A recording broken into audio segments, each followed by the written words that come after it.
भारत की जनता उधेड़-बुन में है। कुछ कह रहे मर गए, कुछ कह रहे जिंदे। जिस दिन भारत की जनता को ये सच्चाई मिल जाएगी, उस दिन ये तुमको गांव की गली, शहर की सड़कों पर निकलना मुश्किल कर देगी।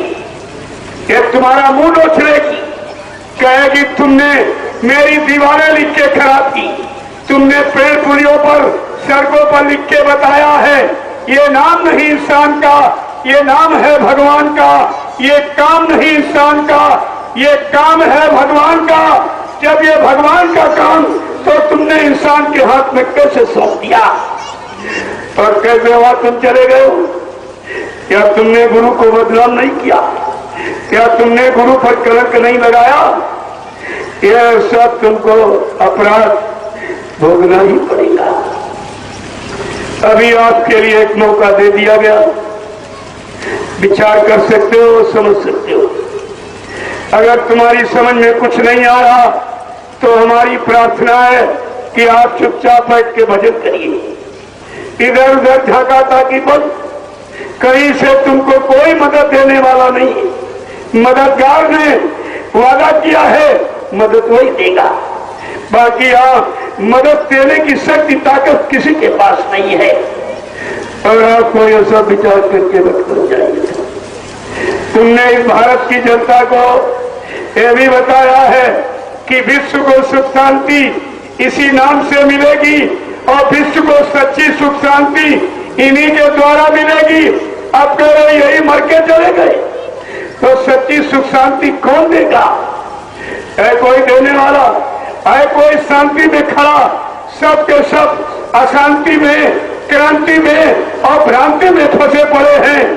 क्या ये कभी शांति तुमको प्रदान कर सकते? यह सब आपको सोचना चाहिए, लेकिन तुम्हारे पास कोई ऐसी सोच समझ नहीं है और तुम सब शंका संदेह में चले गए हो। इसलिए मैं आपकी शंका समाधान के लिए गुरु के अनमोल वचनों को, वादों को, संकल्प प्रतिज्ञाओं को एक एक करके आपके सामने रखना चाहता हूं, ताकि हिंदुस्तान का कोई प्रेमी भविष्य में ये कह ना पाए कि हमको गुरु के वचन याद नहीं रहे।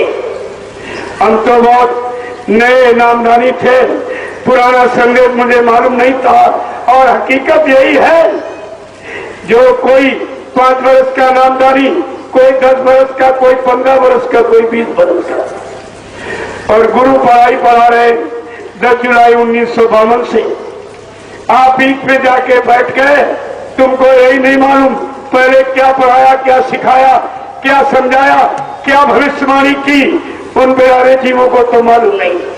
उन्हीं भोले भाले जीवों को इन स्वार्थी लोभी लालचियों ने अपने स्वार्थ लोभ लालच के लिए झूठा प्रचार करके कि गुरु चला गया, इनको अपने चंगुल में फंसा दिया। इनको यह नहीं मालूम कि भविष्य में तुमको कितनी बड़ी सजा मिलेगी। एक परमार्थ पर जीव लगाते नहीं हो। लगाने का तुमको अधिकार था कि लगे लगाए को भगाने और हटाने का अधिकार मिला था। ऐसा आपको विचार करना होगा। मैं अभी इशारा कर रहा हूं और आपसे पूछने आया। मैं कुछ कहने नहीं आया हूं, केवल आपसे पूछने आया हूं। और पूछने के बाद आप ये नहीं कह सकोगे कि हमको किसी ने बताया नहीं था। नहीं, आप भविष्य में कहते कि आप सब कुछ जानते थे तो आपने इशारा क्यों नहीं किया, बताया क्यों नहीं? और कहते आप कि आप ही स्वार्थ लोभ लालच में फंसे होंगे तभी तो बताया नहीं। तो कोई न कोई तो कहने वाला होना ही चाहिए।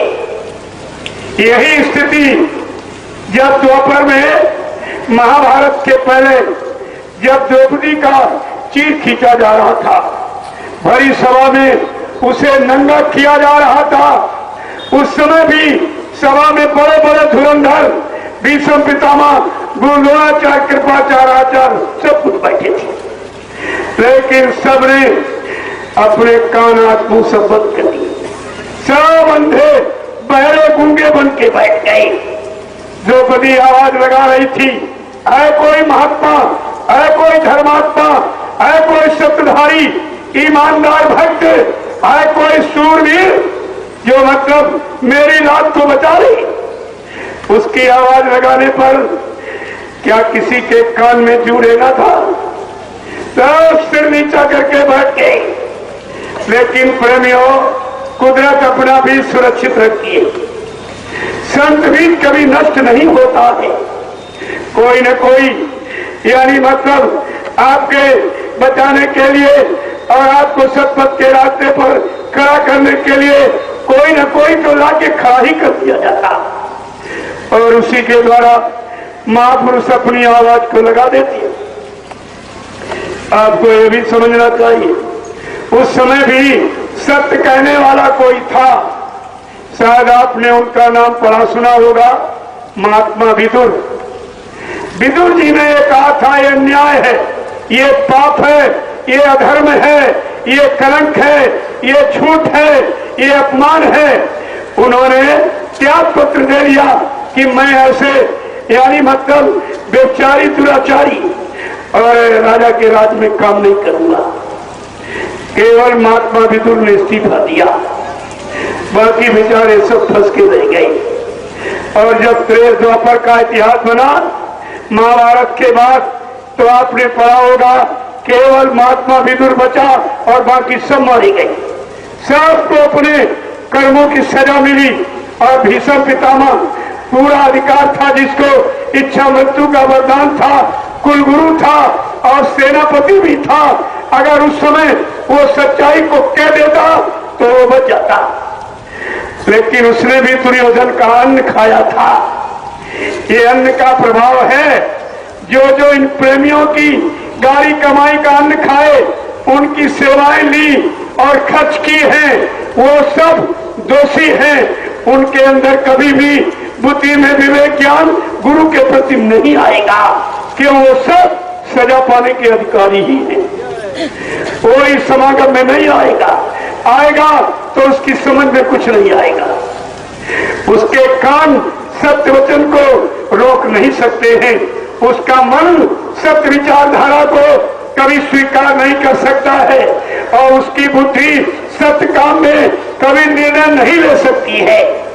ये बड़ा असर होता खान पान का।